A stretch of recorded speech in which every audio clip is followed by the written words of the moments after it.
Hi, everybody. Bonjour tout le monde. My name is Chad Lewalski. I'm a program director with the McConnell Foundation. It's such a pleasure and a privilege to be here with you today. We're very, very grateful that you chose to spend this time with us. We know you have a lot on the go, and so we're excited to talk to you about our communities focus area, to get your feedback on it, to hear your questions, and for us to together better advance our work. So really thank you very much for your time. And I'll just repeat that this is being recorded and it will be sent out after the webinar is done. So welcome, bienvenue. We're glad you're here. Thank you. We wanted to start with a land acknowledgement. So the McConnell Foundation office sits on the ancestral and unceded Indigenous territory, and it's a place known as Tshaka in Kanahaga and Muniang in Anishinaabe. And we recognize that the Kanahaga Nation are stewards of the land and waters of this territory, which has long been a place where meetings and exchanges among nations have occurred. And we thank them for letting us gather here. And I also wanted to say a quick word, if I might, about this really beautiful image on the left. And so this was created by an Atikamekw artist, Uroma Awashish, who draws in the theme of healing in her work. And so because he thought of that, we thought it was very appropriate for the work that we're trying to do. So in the image below, the forest, or Nochimik, illustrates the land that Indigenous and non-Indigenous people share. At the top, you might be able to see and identify an eagle, which is a sacred symbol, and it's high above and is closer to the creator in many Indigenous cultures. And I just learned this actually, but this is why many Indigenous people often pray with a feather. And the arc below, which you can maybe identify as well, evokes a sweat lodge, which represents the mother's womb, where we can be renewed, healed physically, and emotionally, and spiritually from our collective hurting, and to be better reborn. So the forest evokes home, a safe place and a place of connection with our deep inner nature and the land. Connecting with and recharging in the forest is beneficial for our collective healing. So for us in our communities focus area, we thought we could start a better image for the work we're trying to do and also for our time together today. So we thought we'd start with just a brief overview of our time together. We've got, just to give you a sense, we think about 30 or 35 minutes worth of a presentation, and then maybe 20 minutes or so at the end for Q&A. We did a rehearsal on Friday, and that's how it turned out, and we'll see how this goes today. So we'll start with just a little bit of a technical information just to make sure everybody's comfortable with the technology, and then we'll provide an overview of the community's focus area. We want to explain some key terms, just so as much as possible we're all on the same page. Talk a little bit about our funding strategies, a little bit about what we don't fund. Sometimes that's as helpful, understanding that can be as helpful as what we do fund, the process for applying, additional resources that are available, and then we'll head into the Q&A. So if that works for everybody, I am going to hand it over. Oh, geez, I forgot to say, I was about to say I was going to hand this over to my colleague, Adrian, but I realized I forgot to introduce my other colleagues who are here on the call. So just a quick mention that Francis Scott, who's also on the communities team and is in Ottawa, Marie-Claire Junot, whose face I don't see at the moment, but maybe others do, I'm not sure, who's in Montreal, there she is, and also Jane Rabinowitz are all on the call today, and Francis and I are going to be facilitating this together. So with that, I'm going to hand it over to Adrian, who's going to walk us through the technology. Hi, okay, welcome everybody. We're really happy to have you on the call. So we've all been using Zoom and other platforms for a lot the past couple of years. So this should be pretty quick and easy. There's just two things. One is if you'd like to have subtitles, if you go to the bottom of your screen, there should be a button that says CC Show Captions, and those should display just at the bottom. And you can adjust the sizes. There's some tools you can use there, so you can read as well as listen to Chad and Francis go through all of this information. And then the other thing I would say is we'd like you to use the Q&A button, which is conveniently right next to Show Captions, in order to submit questions. You can submit questions at any point during the presentation, and Chad will pause to see if questions have come in. And I will be monitoring that throughout the presentation, so I'll make sure that they get addressed either during Chad's during when Chad is presenting or during the Q&A session. So that's it. We hope you have a good time. Great, thanks, Adrian. And I used the opportunity to look at the Q&A, and Gordon, I saw that you introduced yourself in there. Thank you so much for doing that. If others want to as well, that would be wonderful. It's always nice to get a sense of who saw it. Okay, so next slide. Here we go. So before we start, we thought it might be helpful to just talk a little bit about the McConnell Foundation more broadly as I organize all my windows over here. It's many all of a sudden. So McConnell is a private pan-Canadian family foundation. So we work in Montreal, but we're based across the country. And there may be, for those of you, just a little bit of background on what we mean by a private family foundation. McConnell is actually a charity, and we're a charity that gives money to other charities, and that's what's in our bylaws and how we work set up. So while we're here to talk about the focus area, we thought just a little bit of extra background of McConnell just to give you a sense. So while we're primarily known for our funding, we do have other activities just to give a sense of some of the work that we do. And so that includes impact investing. We do capability strengthening or capacity strengthening. We do that primarily through a program called Italy, but not exclusively. And then we also support convening and sector-wide collaboration. And so through that work, what we're really trying to do is to accelerate the impact that we do through our funding and through our other mechanisms, and so they all work together.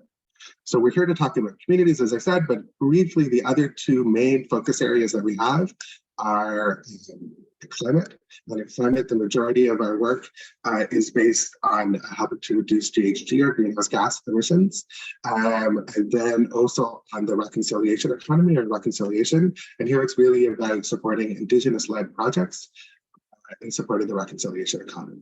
And then you'll see in the bottom left here, I think that's the Pont Champlain, the Champlain Bridge, the icon for Montreal. We have a specific funding stream for Montreal, which I won't go into details about, but you can read on the website. And that's because we're based in Montreal. We have a long history of supporting work here. And so the work we do here has another funding stream as well. In addition to any organization in the greater Montreal area being able to apply via the Reconciliation, Climate, or Communities funding stream. So communities, we'll go into detail, but I did want to share that for this work, of course, we've been supporting communities. We're 85 years old as a foundation. We've been supporting communities for 85 years, and our founder, J.W. McConnell, supported communities long before that as well. So this is work we've been doing for a long time. But crucially, what has changed is how we do the work, and really our understanding of how we can be the most useful. And I would say that is a process that it continues to unfold and evolve. Like any organization, we want to be the best and highest version of ourselves, and we want to use our resources as optimally as possible. So this is an ongoing process, and we expect it to ever be so. So the community strategy today is our best attempt at increasing our impact. But let's be clear, we know we have a lot more work to do in this regard. And it's one of the reasons, actually, we're really excited to be sharing the strategy with you today. We anticipate that you will think of things that we might not have, and we're deeply appreciative of that, and that you might even have questions that we want to have answers to.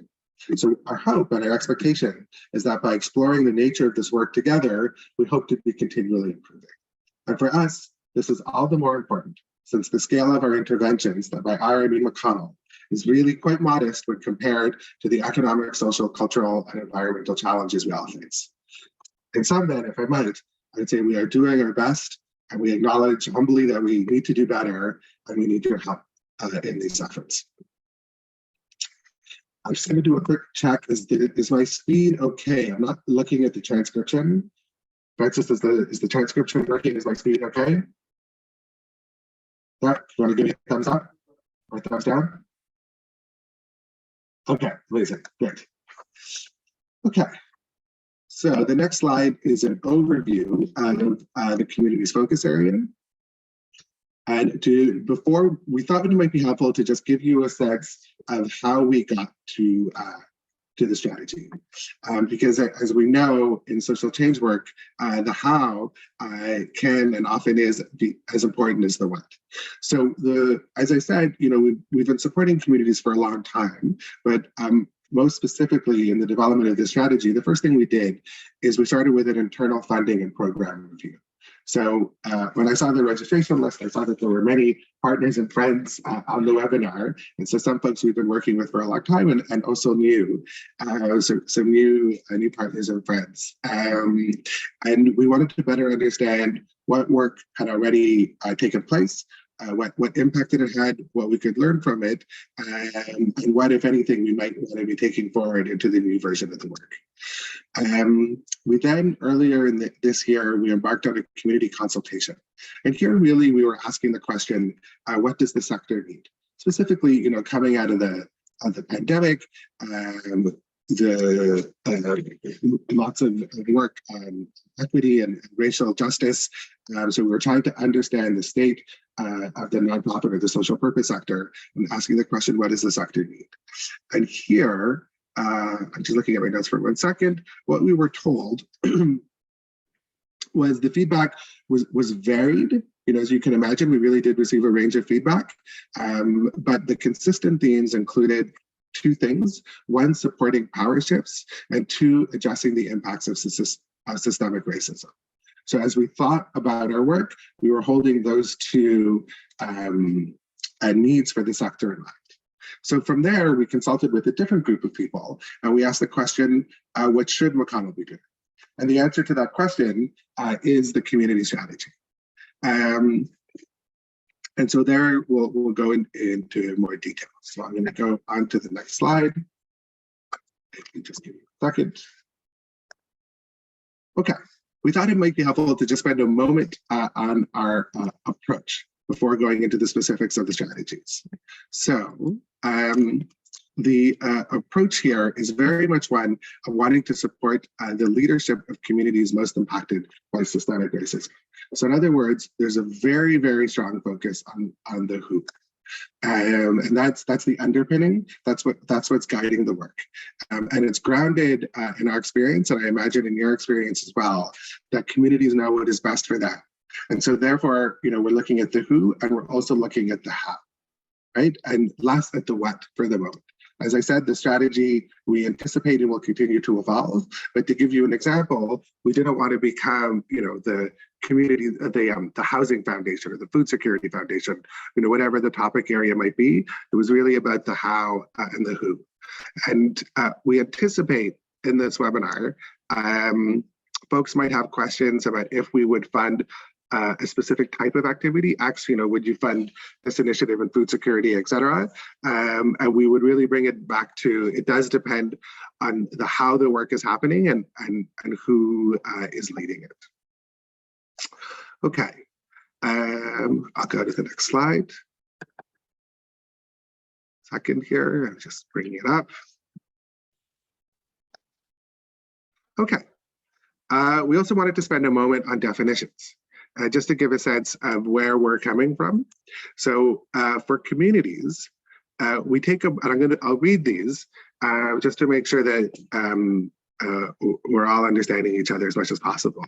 So for communities, we take a broad view of community, and it's any group that shares common needs and goals, whether defined by geography, identity, interest, purpose, practice, or other commonalities.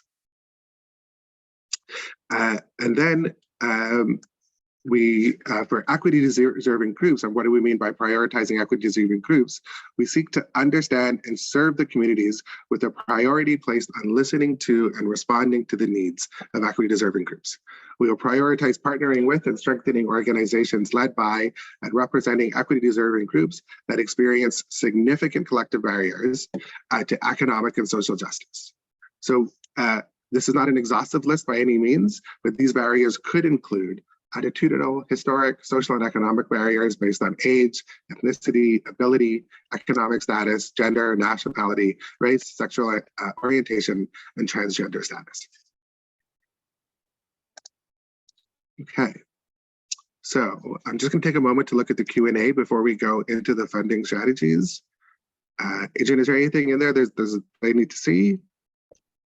There's just a question from David asking, he says, I didn't hear what the #1 conclusion of was step 1. He says, supporting what? So I think this has to do with the slide where we were talking about the steps that we went through to get to the current community strategy. Do you think you Okay, could just do a 30-second recap for sure. that? Yeah, absolutely. David, thank you for the question. So, excuse me. There were two things that we heard from the initial consultation. So the question that we asked is, what does the sector need? And, we did hear a variety of responses, but the two most prevalent themes, reshaping power imbalances, and two, addressing systemic racism. Yes, exactly, Clara, supporting power shifts. Okay, so I'm going to talk about our first funding strategy, and then Francis is going to talk about our second funding strategy. Okay, so the two funding strategies are a collaborative and collective action and policy change. And then for collaborative and collective action, I'll let you take a moment to look at the slide. But what I would really want to draw your attention to here, and we've talked about this a little bit already, is that we want to be supporting organizations led by and serving equity-serving groups, and this is the key point here, to collaborate and achieve shared outcomes that might otherwise be out of reach. Right? And so we're looking to work with organizations and collaboratives that have a history of working together to advance a common agenda. And so in that sense, we're looking for work that might have already started, that goes a level beyond a partnership. It's really to achieve outcomes, shared outcomes that are agreed on by two or more organizations to achieve things you normally wouldn't be able to on your own. Before we go to the policy change, I'm just going to see if there's any questions. Mary Lou, I see your question. If the community identifies an issue and asks for help with addressing them, is that considered to be a community-led initiative? Yeah, it's a good question. I think for community-led, the devil is in the details. Definitely, I think that would be part of it. But you might be able to see that so part of what we're looking for, and if you can see it under inclusion, we're asking about how will your work include individuals or communities that are the intended beneficiaries of the proposed activities, right? So we'll be looking at things like who gets to make decisions, budget allocations, things of that nature, right? So it's a inclusion, not just about the impact of the work, but how the work is unfolding and who decides what the work is. Okay. How long term? I'm supposed to say this at the beginning, and I'm going to say it now. I don't think we're going to have time to get to all of the questions. There's a lot of folks on the call. We'll try, and I'm going to ask Adrian to pull out the ones that are the broadest. But I'll try and get to some, just a couple now before we go to the next slide. So. You know what, actually, in the interest of time, I think it might make more sense. Let's go through the rest of the slides, and then we'll come back and we'll go through the questions one by one as we have time for them. Okay. So with that, I'm going to hand it over to Francis. Yeah, so the second strategy for the community's focus area is that we're hoping to support organizations to advance policies or policy changes that really favor economic and social justice and or reduce barriers for equity deserving groups. So this can include policy change efforts in all stages. So advocacy, engagement, communication, consultation, priority setting, or equitable implementation. So similar to our previous strategy, we would like to know how the work would advance social and economic inclusion, equity, and justice, why a policy response is proposed, how the affected communities or individuals that are the intended beneficiaries would actually be included in the work, and kind of what support is needed.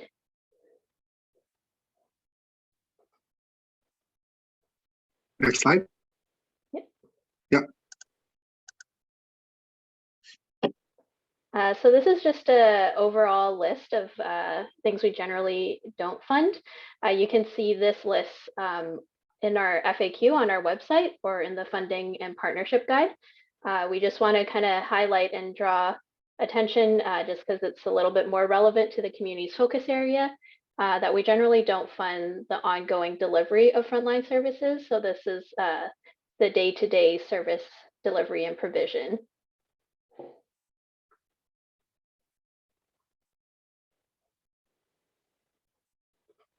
And then if after this webinar or after some thinking, you are interested in applying for funding, this is a brief overview of kind of the steps that you could take. So starting from the beginning, you can feel free to rewatch the webinar or attend office hours to learn more about the strategy. Then you could actually register on our portal, and there would be a quick first short application where there's a few questions and hopefully will be very brief. There onwards, staff would review it to kind of get to see whether there is enough alignment to invite proposals to a second stage. And this hopefully will kind of save some time so that the second stage is where more in-depth questions and budget would be asked. And after completing the second stage application, that's where there would be more conversations and due diligence that is done. So this, when you fill out the second stage application, it isn't exhaustive and the only opportunity for you to include any details about the proposal, but it's kind of the beginning of conversations, and that might be ongoing as well.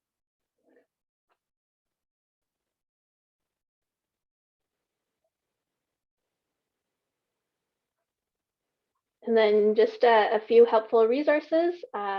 We have a funding and partnership guide, and this would include information about alignment or positioning, or what we kind of mean in terms of assessment guidelines when we evaluate some of the proposals. There's also a sample application on our website that you can take a look at, and it would include both our stage 1 and stage 2 questions, as well as our budget template.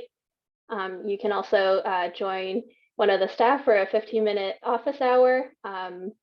And this is where you can ask some of the more questions related specific to your area of expertise. And we recognize that the community's focus areas office hours are currently all full, but we're intending to open up more after tomorrow's French webinar. So that should be 3 p.m. tomorrow Eastern time. We also have a funding database that lists all the different projects that we have funded, and we would encourage you to take a look at the more recent ones because they would align more closely with our current strategy.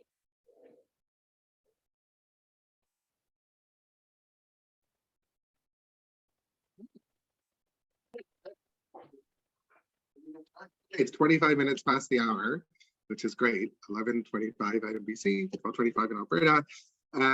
Maybe should I stop sharing my screen? I guess so, right? We'll stop sharing. Am I on mute still? No. Okay. So now let's move into the Q&A.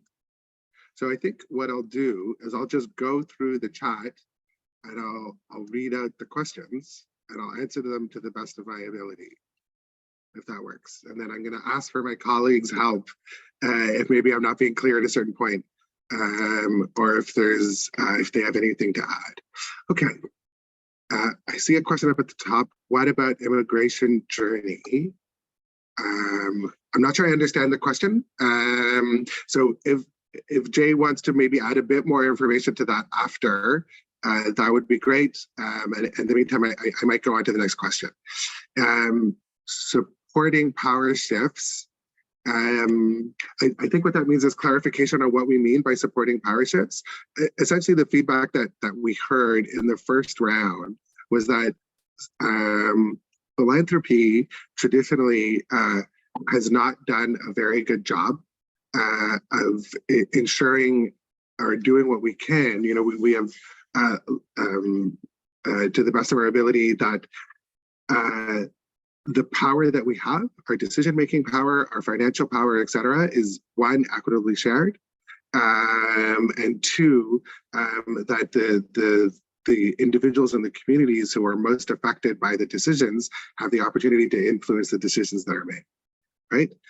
So philanthropy for many folks can often be seen as a black box, you know, and where we're holding on to our power and not understanding how we wield that power. And so what we're trying to do is with the strategy, as best as we can, is to rebalance out some of that power. And for us, just to say that's an ongoing process. We would never ever suggest that we've got that figured out. We're learning how to do that. Can you address the issue of working with rural versus urban groups? I'm not sure what the issue is there. I don't know if anybody else on the team, if I said that at a certain point, I'm not sure. Okay, I see Jane shaking her head. So maybe I'll keep going, and if the person maybe wants to just jot in the chat what they meant by the issue, that would be helpful. If the community identifies an issue and asks for help with addressing them, is that considered, oh, I mentioned that one, okay. How formalized would these partnerships need to be? That's a great question. Yeah, we're not going to be asking for memorandums of understanding and things like that, right? You know, we operate with good faith, you know, and we'd be looking for, if somebody says we're partnering with these organizations and we talk to the organizations and they all say they're working together, I think that's going to be sufficient. I know some organizations prefer these really formal letters and all this back-end work. But that's a lot of work. And, you know, part of even if I just go back to what I previously said on rebalancing power, part of it is us asking less upfront work from the get-go. So I don't think we would be asking for formalized MOUs and things like that. And then for the person who asked that question, if you had other ideas around what a formalized partnership, how that manifests itself, if you need something, please feel free to drop it in the chat. Okay. How long do these partnerships need to be? I'm not sure if you mean in the past or in the future. In, you know, what we're looking for. So McConnell, our approach, we're not in the funding and partnership guide. For those of you who've seen it, you might have noticed that we do have a type of assessment grid where we try and share the criteria that we use as we make decisions. But that said, we're not like some funders, and often the government can be like this, where there's specific points for a number of years and things of that nature. We're not looking, that's not how we operate. So what we just want to understand is what the history is in the past, right? That there is evidence of collaboration and doing work together, and then seeing moving forward into the future, you know, what the intention is. Is it just the intention of the length of the grid? Is it maybe a bit longer as well? As it's setting up for future collaboration, et cetera? So I don't have a definite answer for that because the context really will matter. Okay, Danica. Hi, Danica. Nice to see you. What about two groups that have shared outcomes that want to work with new people, groups that have the power to make change and need time and resources to engage those folks? What about, sorry, I'm just taking a second to understand that question. What about two groups that have shared outcomes? Yeah, I think in some ways that is what the funding would be for, right? Collaboration can take work. I'm going to reread the question, sorry. What about two groups that have shared outcomes that want to work with new people / groups that have the power to make change and need time and resources to organize, to engage those folks? So the answer to that question is, I think that sounds fine to me. Again, just to really reiterate, we're very hesitant to answer specifics on this webinar because context is so important, right? So broadly speaking, we understand that building collaboration takes effort and it's helpful to have funding to do that, right? And so in that sense, for the purposes of that question, I think that does align. Before I go on to the next question, I'm just gonna ask Adrienne if this is the best way to go about this, just going through this one by one. Adrienne, I don't know if there are questions that you're seeing that are broad and that maybe many people are putting thumbs up to that you want to call out, and I could try and answer those because I'm definitely not going to get to all the questions this way. Yeah, no, we definitely have 40 questions here at this point. So what I'll do is I'll go through some of them. I think that the next one is one that would be lots of people would want an answer to, and then I'll go through and try and find some more common ones. Great. Okay, and you'll find those to me in the chat. Oh, Jane, yeah.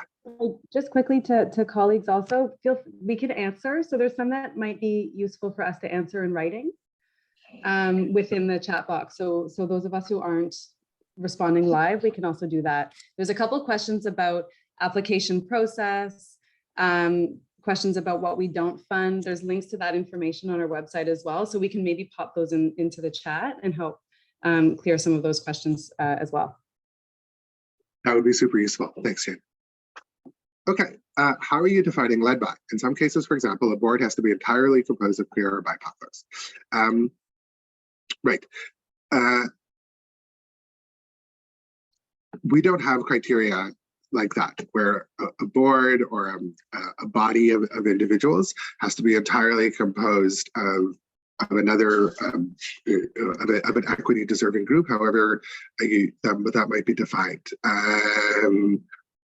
Led by, so when I think of leadership, I think of influence, and some being able to influence, but also being able to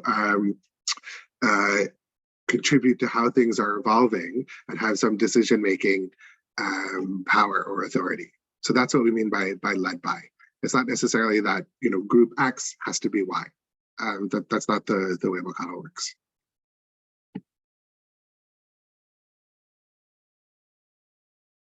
AJ, do you have a question for me, or should I keep going through the list? Sorry, I was just struggling to unmute. We have a couple of questions that relate to projects or organizations that might fit on a couple of different of our focus areas, reconciliation and communities. So could you speak to what they should do in those cases? Sure. Yeah, that's a great question. And even if you want to drop the question in the chat, just so I can see it. But broadly speaking, so as many of you on the call might be aware, McConnell has a two-stage application process. The first stage of the application is really meant to be a light touch. It's destined to be just to understand if it does align with our criteria and then potentially be a springboard for a future conversation. But that said, there are two important things there. One is you will be asked to choose a focus area, but two, the questions are the same in the first stage application for each of the focus areas. So even if you make it, you choose communities, but actually you think it really should be in reconciliation, and you're struggling to decide, know that there'll be the same information that you're providing. And the way we make those decisions internally is we always have multiple people read a file. We try to do that in as collaborative a manner as possible. And so I quite frequently, I'll see a file and I'll be like, oh, Amy, who works on climate, you really should take a look at this. What do you think? Or I'll ask Brian or Emma, who work on reconciliation. And so please be assured that even though we're asking you to choose, just because we want to get a sense, if it does touch on more than one focus area, program team and other focus areas will be seen.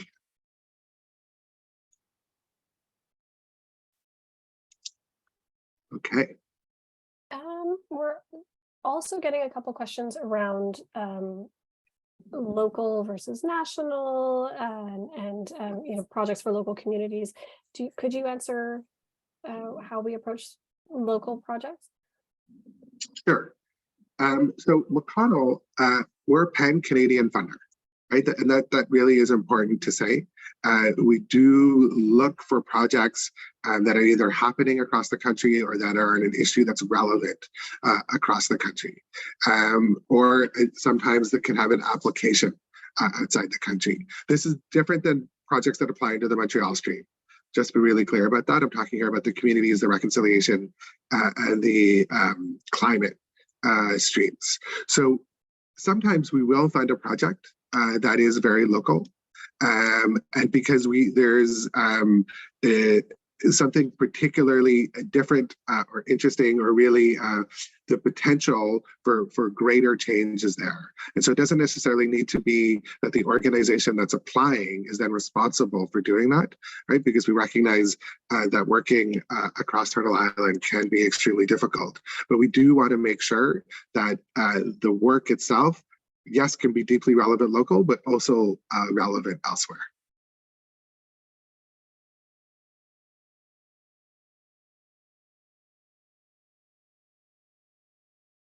Okay. Yeah. Yeah, there's a few different questions about collaboratives, and they also there's they come at things from different angles.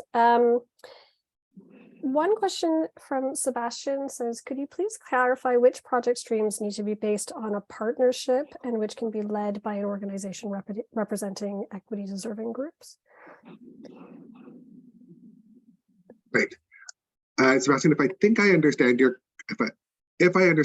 question correctly, we're always going to be looking for one applicant, right? So generally speaking, it's one organization that would receive the funding. And then it's a question of what is the funding to do, right? So for the collaboration and collective action funding stream, actually, sorry, I'm going to back up 1 second. In both instances, the work needs to be underpinned by equity deserving groups, right? So that's in the who that I was talking about at the beginning. That's the foundational element of the strategy, because the goal of the strategy is to work with and support the leadership of equity deserving groups. So in the collaborative and collective action funding stream, we'll be looking for we'll be looking for proposals that support just that, collaboration and collective action. So generally that's multiple organizations or almost exclusively. And in the policy change, there, it depends on the nature of the work. Often what we see in other policy efforts that we've done is it's where it could be a network of organizations that have come together, or sometimes it can be one. And the goal is to support a policy, either change or an equitable implementation of a policy that already exists, in order to better the outcomes of the partners and all the organizations that work on whatever the thematic is. So that's a bit of a longer answer. The shorter answer is most likely more partners in the collaborative and collective action, fewer partners in policy change, but these aren't inexclusive or definitive, I should say. And I might use this occasion to say, in preparation for the webinar, we had a lot of internal back and forth about whether or not to provide specific examples of organizations that we fund. And ultimately, we landed and we decided not to. That might not have been a good decision. We'll see. But the reason we chose not to was because we didn't want to appear overly definitive or prescriptive around what it is that we're looking for. Right. So we didn't want to say like, okay, like this organization X that's doing Y, this ticks all of our boxes and that's what you need to be doing. Because one, usually we're a bit more open in our partnerships, and two, because we're just launching the strategy. And what I said at the beginning, we don't know yet what we don't know. And we know you're going to have questions and you're going to think of things that we won't. And so we didn't want to be too boxy and prescriptive in the work. We anticipate to narrow down over in the years to come, but not necessarily at the moment. Adrian. Yeah, so we have a question from Daniel who asks, and this is for the collaboration and collective active stream. Do the shared outcomes you want to see need to impact multiple communities or just your focus/target community? i.e. an outcome that impacts the whole or most or much of that community. Do you want me to say it again, Chad? I think I got it. I paused because I'm thinking about that. What we would be looking for, I'm somewhat thinking aloud here, so bear with me. We're looking for work that's led by equity deserving groups, right? We're coming with a collaborative collective action project. So logically that work, the outcome is for and with the equity deserving groups. If it goes beyond that, that's great, but I don't think that's necessarily what we're looking for.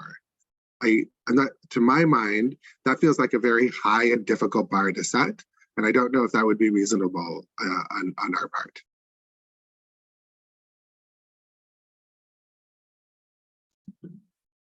Adrian. Yeah, okay. I lost the question.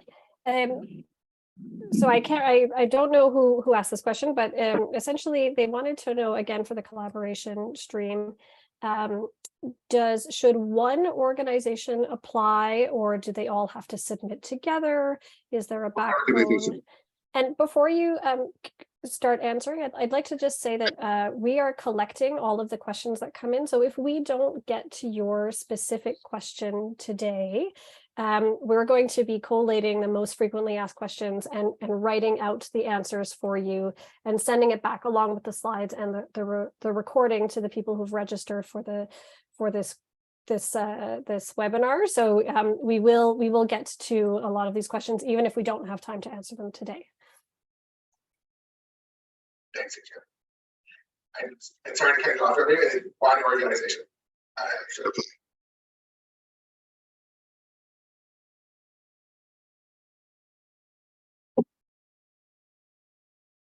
The next question. Great. Just going to take a second to go through them.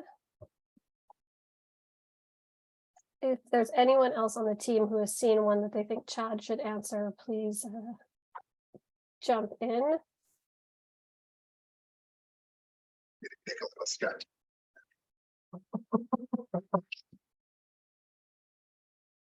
I have one here from John that says, if a new project or organization is supporting equity deserving groups, but is not led by folks that are perceived to be equity deserving, does that make the odds of being supported by the stream unlikely? Right. Context matters. The intention is to support equity-led groups. So I can't speak to likely or unlikely without knowing the context, and we're happy to invite folks to submit to sign up for office hours so we could provide a bit more specific feedback on a proposal. But just to be really clear, our intention is very much led by equity deserving groups. And part of this comes from philanthropy really has a very poor history of supporting equity deserving groups. Right. So the work that philanthropy needs to be done is to be better serving the communities it's been purporting to serve.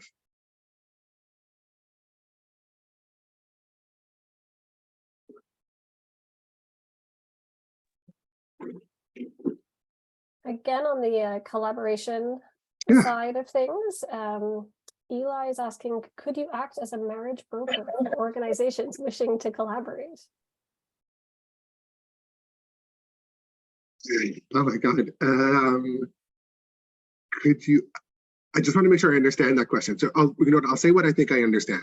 So what I think I understand from that question is, could part of our funding go towards resources that supports the coming together and the collaboration of two or more organizations?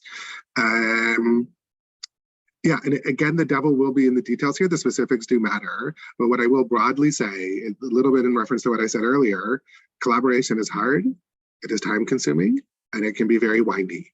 And so if you're looking for organizations for funding to help support the collaboration, McConnell's take is often, you know best how that funding should be spent, right? You're closer to the ground, you understand the work better than I do, or better than we do. So if it happens to be a marriage broker, I don't think we would exclude that. We'd probably want to understand that a little bit better. And I'd love to know more about that role. But for the moment, I think that probably would fall under our funding criteria. But again, it's really going to depend on the how and the who.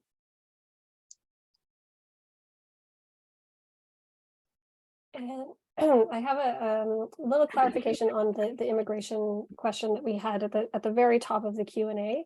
And so they ask, do we consider racialized migrants to be a priority group? Yeah, we absolutely would.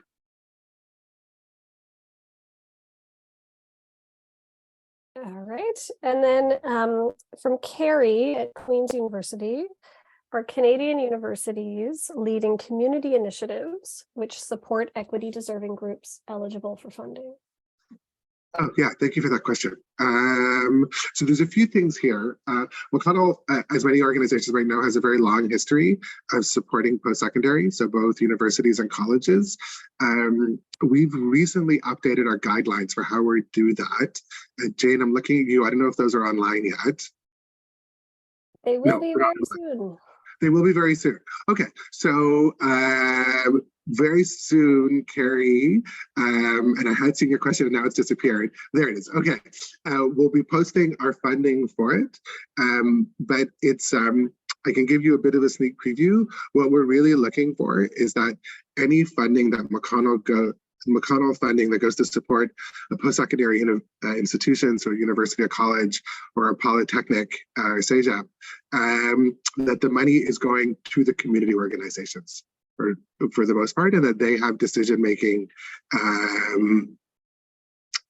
influence on the creation of the budget and then the allocation and then the disbursement of the budget.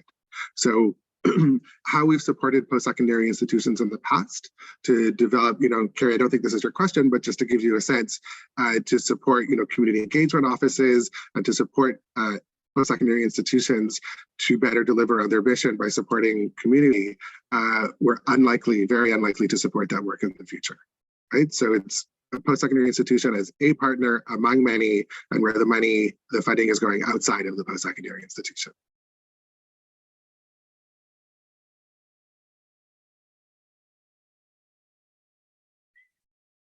Hadrian. Yeah. So this question is from the Free for All Foundation, and it speaks to the idea of sort of general funding versus program-specific funding. So I'll read the question. We are a marginalized group-focused charity which does advocacy, counseling, and a whole bunch of services in our community. Can we apply for a general fund, or does it have to be for a specific program? See the question. So thank you for the question. General funders. I think I understand.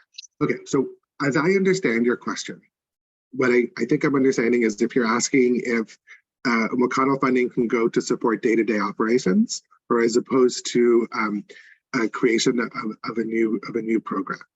So McConnell funding does not support the day-to-day operations of service delivery of a program or a project. But we will fund operational costs if they're part of a new program, right? So for example, we can help offset the costs of, being, classic examples of a rent or mortgage or the salary of the executive director, et cetera, because part of their time might need to go to supporting this new piece of work. But McConnell does not fund ongoing operational costs for a project. And it's not that I should be really clear here. Of course, that work is important and that needs to be done.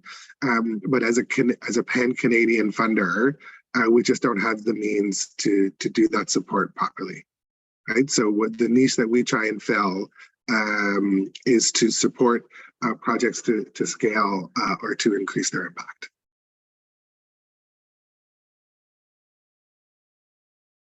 We're hopeful that local funders can fill that void, and we recognize at the same time that there's not enough funding available, that the funding landscape is a particularly difficult one.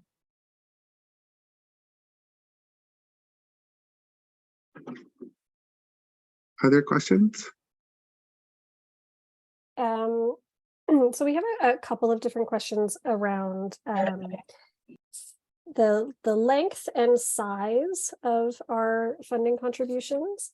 And one person asks about, and I want to make sure I get the wording right here. They ask, what are the primary factors that would most influence the foundation to engage in multi-year commitments? And so maybe you could just speak broadly around typically what, how long are engagements, the average size, and then just some of the thinking around multi-year commitments. Okay, let's start with the multi-year commitment part. Thank you for that question. McConnell typically funds multi-year. We prefer it. There's more impact. Our funding partners prefer it. There's a lot of good reasons to fund multi-year, and that's definitely our preference. In fact, it's very rare that we do not fund multi-year. And by multi-year, a typical grant is usually 2 to 3 years, right? Maybe even 3 might be the average. I haven't actually run those numbers. I don't know if anybody else on the call knows. To be honest, I think 5 years for us would be a long grant, but we are starting to do more of them, but that would be on the longer side. And 2 years is definitely on the shorter side. And I'm just realizing I don't think I've seen very many 4-year grants. Maybe it's a lack of imagination on our part. So in terms of funding amount, to give you a sense, and this is detailed in the funding and partnership guide, but just to say, for us, a more modest grant is in the nature of $250,000 to $300,000 over multiple years. An average grant is around $500,000 to $600,000, and that for certain would be around a 3-year grant. And then a large grant is going to be $800,000 towards $1 million and above. And as you can imagine, the larger the amount of the funding, the more alignment we're looking for with our criteria.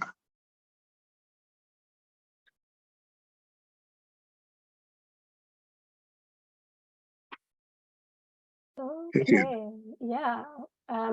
This one has to do with the policy funding stream. So Okay.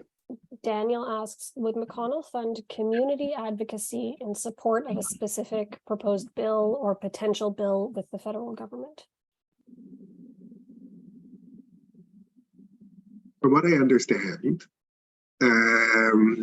so what my understanding of community advocacy is mobilizing community, maybe formally or informally, to support either the creation or the adoption of a policy that's going to support equity and economic and social justice. And so, yes, we would support that. That's part of what the policy stream is designed to do.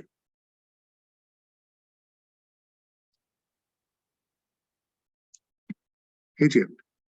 Adrian, you're doing a great job. This can't be easy to sift through all of this and to fill out the questions. Thank you so much for doing it. It's making, I think this is making go a lot better. My pleasure. I'm feeling stressed, but I'm good. Don't hear the stress. Okay. I have a question on and I think this is a broad question. It applies to all of our funding, but does it have to be new work, or you just said the word scale up? So is this do we have a preference for new work or existing work that wants to expand, scale, etc.? Yeah, so generally McConnell, we're not one to use the language of preferences. Free for All Foundation, I just saw clear. Thank you. Amazing. Thank you. Yes, it doesn't have to be new work. It could be work to support scale. And generally, I would even say, depending on the nature of the new work, if it's a brand new project and you need to create a proof of concept. And there's more detail about this in the funding and partnership guide, but that's generally not McConnell's sweet spot. We look for work where there already is a proof of concept, and then to support that work to grow.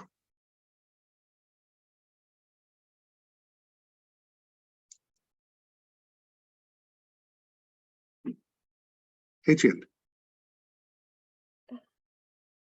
So Participation Canada asks, is there more information online delving into or defining economic and social justice?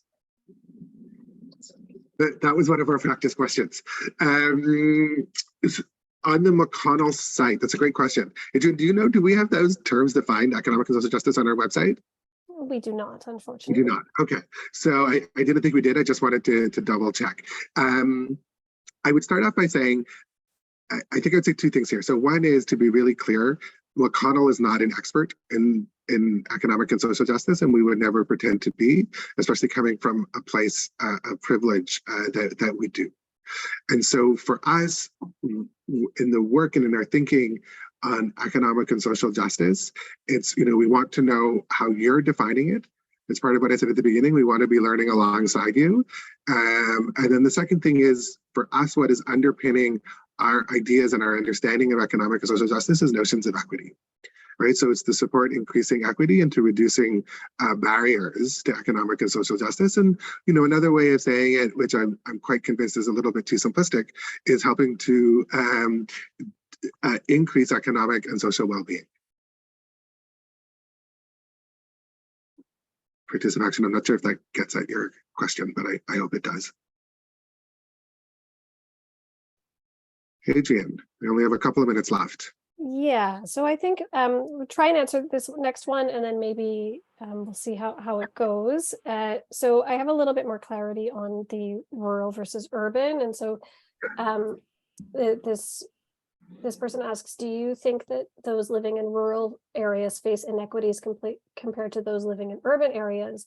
In other words, could rural and northern communities be considered an equity deserving group? What a great question. Right.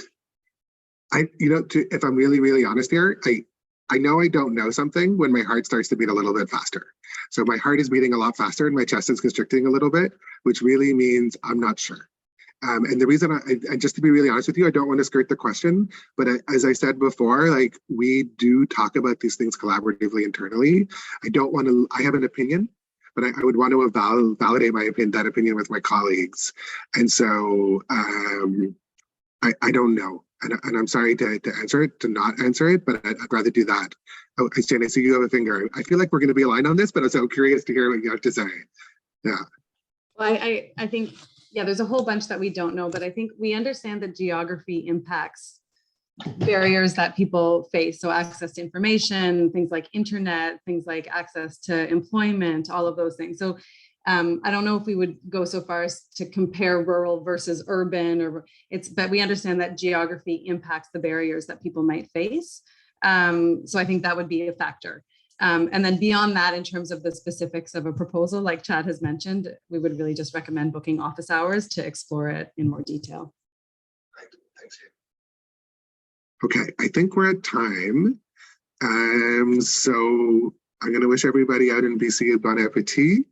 And in Newfoundland, a good end of day, and everywhere in between, a good next meeting. We're really appreciative of your time and your thoughtful questions. Thank you, and your really kind words in the chat.